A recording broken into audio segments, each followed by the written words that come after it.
Hello, everyone. Eddie J on crypto. Wanted to catch you up on some of the things that I'm looking into. One is GameStop getting into the NFT space. Another one is um, Norton getting into adding mining software onto your computer and all that good stuff. And I know the whole cryptocurrency impact on the environment and all that good stuff, but the actual impact on the environment is less than what people think.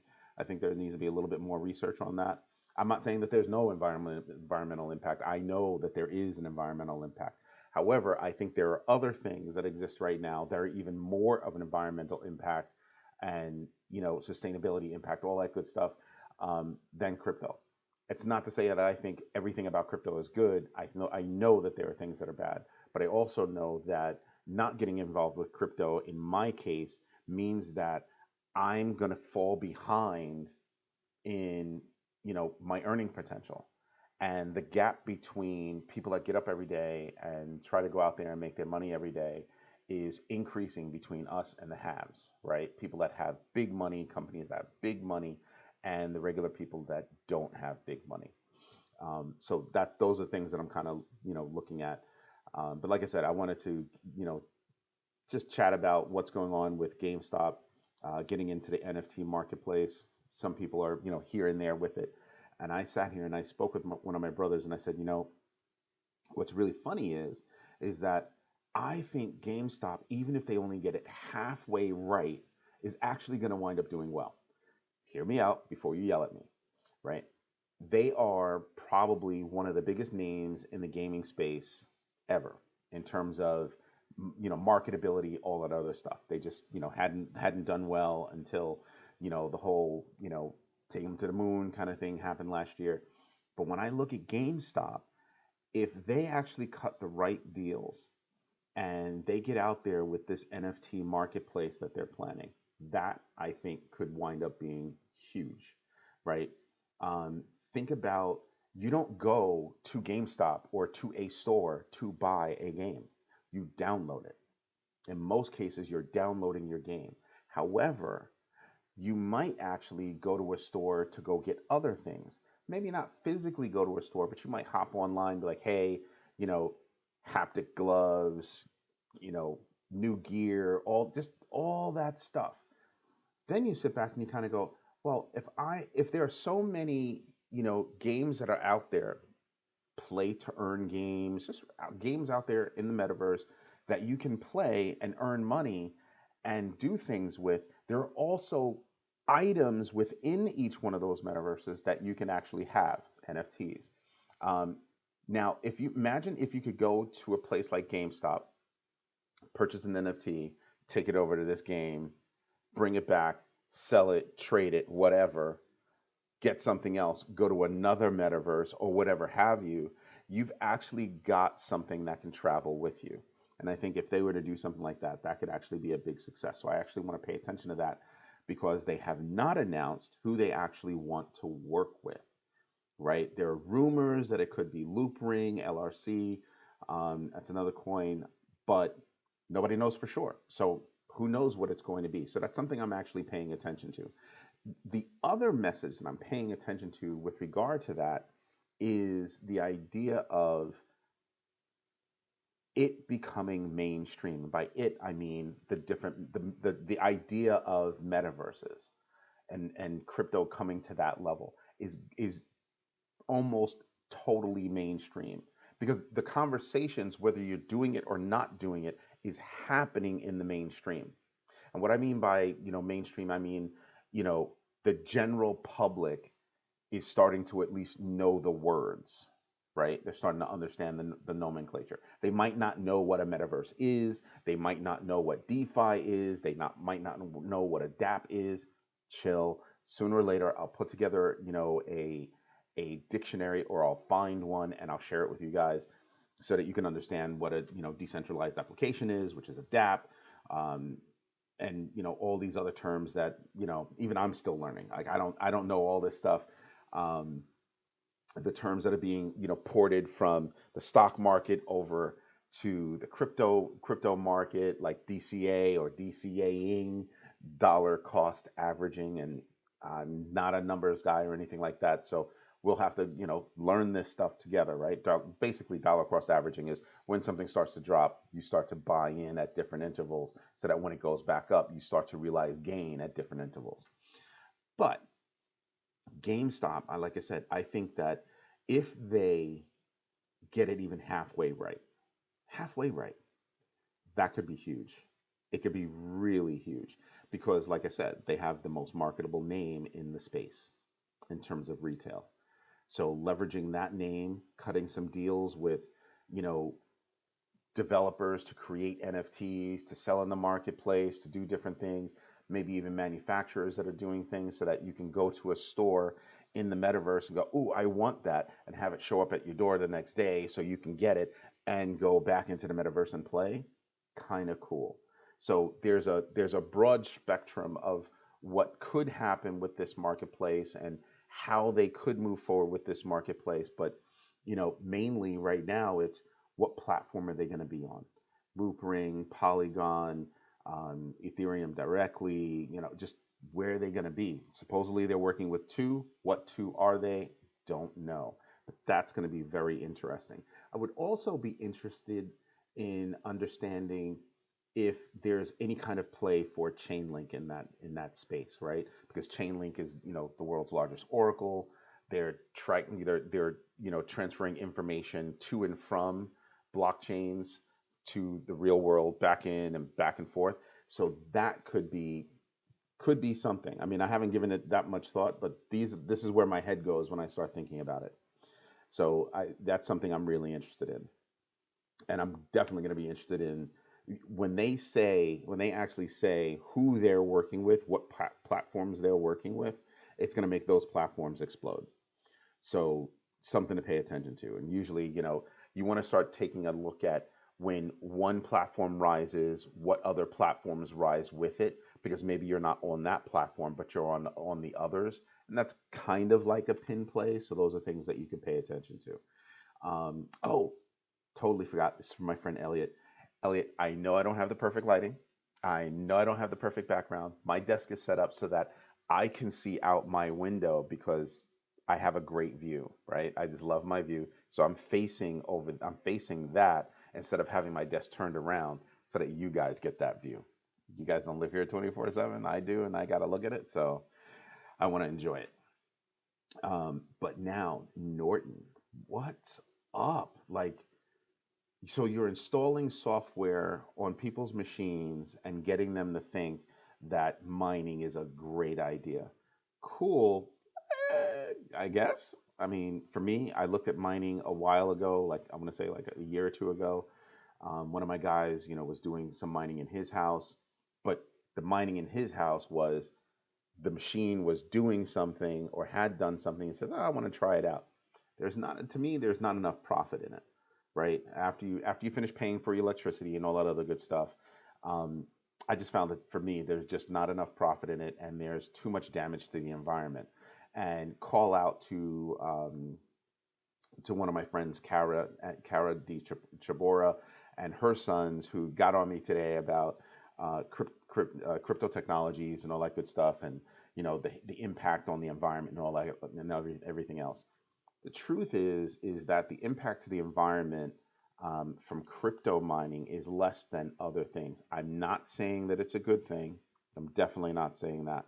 I'm just saying that I think people are running around thinking the wrong thing and inflating the impact of crypto mining.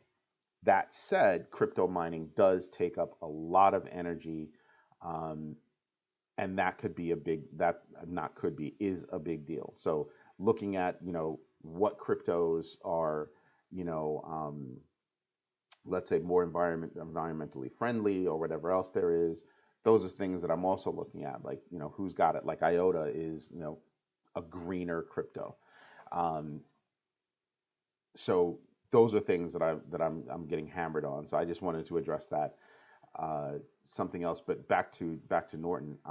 Yeah, I just don't see it, right? And there, for you to be mining, it's basically using your graphics card and running that while you're not using your computer. I don't know about you, but I'm using my computer. And when I'm not using my computer, I turn it off, right? And I turn it off because I don't want to consume that much electricity. I mean, at the end of the day, I have to pay the bill. Granted, you make enough money to pay the bill, but you're not necessarily pulling enough profit to make it worthwhile to be pulling that kind of power to do it.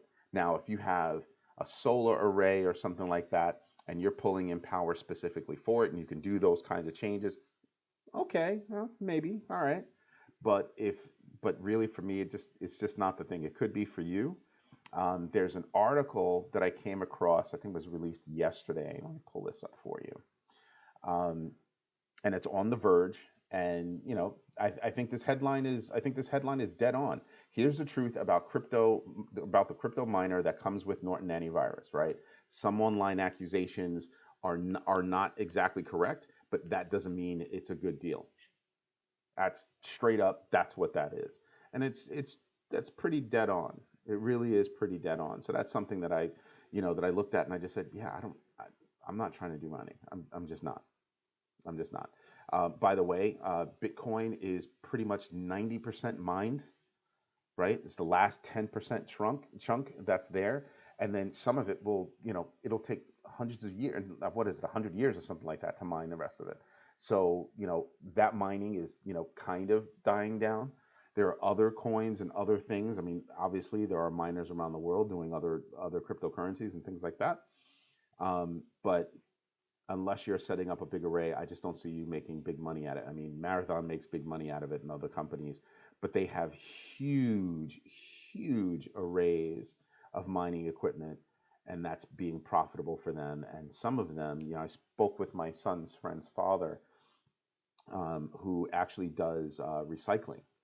And the energy that he can make from recycling, he was thinking about taking that energy and creating a mining business, because the energy is already there and it's discovered energy. That's like the greenest mining venture I've ever heard of. And he's a pro at that space. I mean, he does recycling, he does garbage, all that good stuff. And when he told me about it, I was just like, wow, that's kind of hot. It's kind of a hot idea. I don't know how it would work, right? You have to do whatever it is you have to do to create the energy, and then pump that energy over to the other station. Well, basically pump it into batteries that powers the other station so that it maintains a certain power level, all that good stuff. But so there's a lot of math and a lot of engineering that has to go into that. That's not my space, but it seemed really interesting to me, and that could actually be fun. So took a dive into this and just looked at it and was like, yeah, this is their mining software. This is the article on it. That's great, but for me, do your research. For me, this is just not what I'm going to do. I'm just not interested in it. Something else that I was taking a look at over here, there's an article on DeFi Kingdoms. And basically what you can do with DeFi Kingdoms, it's basically a metaverse. You walk in, it's a very low res metaverse. This actually is a picture from the metaverse. Here's another one right here where you can see it's a pixelated version of a metaverse. Some metaverses are really high end, some are lower end, low res like this. But what's interesting about DeFi Kingdoms is you can go in there and you can take your coin, go in there like Jewel, and you can stake that coin, meaning I can put that into a space where I can earn interest on my coin, real value interest, real money. And some of the interest levels are ridiculous. I'm talking like 400% and above. I have not done all the research in this space yet, so I still want to go look at it, and maybe try it with a couple of bucks to see, well, how real is this? What's first of all, what's the process? Is the process easy? Is the process hard? I don't know. But there are ways that you can actually go in there and you can stake your capital and make money. On the outside, you have companies like, let me see if I can pull it up. What is it? Anchor. Hold on. I think I have it up over here. Um, no, I don't. So let's see if I have it over here, if I can find it.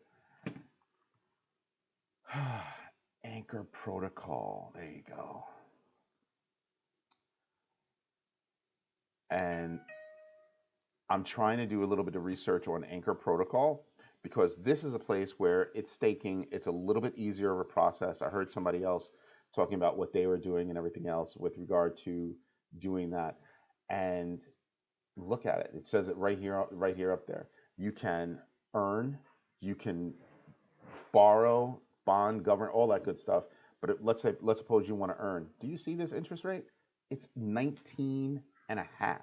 That's almost 20% APY. That's ridiculous. So when I look at that, that could be wind up being a very, very big deal. So I'm looking at this and I'm saying, well, the same way that I can do that with DeFi Kingdom is the same thing that I can do over here with Anchor. And there are other places. I haven't done all my research yet. I want to create. What I want to do is I want to create a list of places where I can actually stake my coin and earn some cash with coin that I'm holding. Right. This is basically acting like a decentralized banking system where you're putting your stake someplace. You're putting your coin someplace, staking it, and it's being loaned out, borrowed against, and you earn interest off of those people paying you to leverage your coin, right? And you can come out whenever you want, from what I understand, but I want to give it a try before I actually, put any significant amount of money into it. Another tool that I use just to understand where the marketplace is the Crypto Fear and Greed Index. And as you can see, extreme fear right now over the crypto market. And for me, I sit there and I just go, well, I can have extreme fear, but the marketplace, let's go over to Livecoin and see what the marketplace is actually looking like. Well, BTC, Bitcoin is still hovering at 41,000. Ethereum is still at 3,000. So you're looking at places where, there's great fear in the space, but is there really fear? Because the big boys, companies, retailers, they're buying. They're buying. This index is about regular people, but these things are still being bought, and they're still demonstrating that, hey, I've made money over the past year. So it's something to contemplate. Look at Solana. Solana's down for the past 90 days, give or take, but over the past year, it's up almost 4,000%. So is crypto going anywhere? Crypto's not going anywhere. You can have as much fear as you want. Crypto's not going anywhere. It's here to stay. It really is. I honestly believe that it's here to stay. There's too much usefulness in using crypto, right? I talked about it before. I talked about smart contracts and things like that and how it can seriously help out with logistics and things like that. But crypto, in terms of trading money for services, products, everything else, happens so quickly. So you're a small business. There are other countries where, paying in crypto is normal. Normal. It's as normal as whipping out cash or whipping out your credit card. But you know what? If you pay with crypto, that small business gets the bulk of their money in basically a heartbeat. Most credit card transactions can take you a day or more for you to actually clear and get your money, which you take a hit anywhere between 1.9% and even 4%, depending on who you're doing business with. Crypto enables those businesses to collect their money quickly, efficiently, and that means that they have better liquidity to what they're doing and better control over their finances. So for me, I look at that fear index and I'm kind of like, oh yeah, the fear index is pretty high. Market's pretty low. To me, this is buying season. Normally, you would look at these charts and you'd say, oh, it's so bloody. Yeah. But it's buying season. If you've got extra cash, you're going to let it sit in the bank and collect what? 0 interest? I can put it in crypto and I bet you within a month, I'm going to be up again. So right now, when I look at my tool tells me I'm taking about a 4% hit right now. Obviously, I'm not happy about that, but in a little while, I think that will come back. And I think it'll come back in a major fashion. So that leads me to, where do I want to put my money? Yesterday, I spoke about how I want to put my money into UFO. Already did that. I think that was a great buy. They're down again, you know, 1 5, 4 zeros in front of them. Saitama is down, but in the past year, Saitama is up 282%. So I have zero fear. Um, UFO gaming over the past year up 123%. I have zero fear. They're about to launch a whole bunch of stuff, so I have zero fear there. But I already have my investments there, and I don't think I want to grow my footprint in those two spaces. So where else do I want to look? I actually want to look at Loop Ring. I touched on that yesterday. I think they're doing some really cool stuff, and they are rumored. The rumor, and let's get it straight, it's a rumor that they could be working with GameStop to actually get something in there. Sorry, we've got packages coming in and out. Um, so that's something to think about when I look at that. I do want to get in there. Gala could wind up being another tranche for me. I'm probably gonna do that because the price is so low. I mean, 31 cents, and Gala's growing. I think they're going to be growing pretty quickly.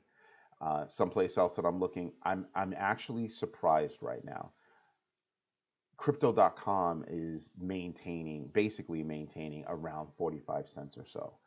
And I sit there and I just go, wow, that's actually really, really big. They could have been down a heck of a lot more. I mean, they're down 4.2%, but look at these other places. Gala's down 11.9. At Loop Ring these are two places that I'm looking at. Gala I'm already in. Loop Ring I'm not, but I want to. They're down 10.7%, basically 10.8%.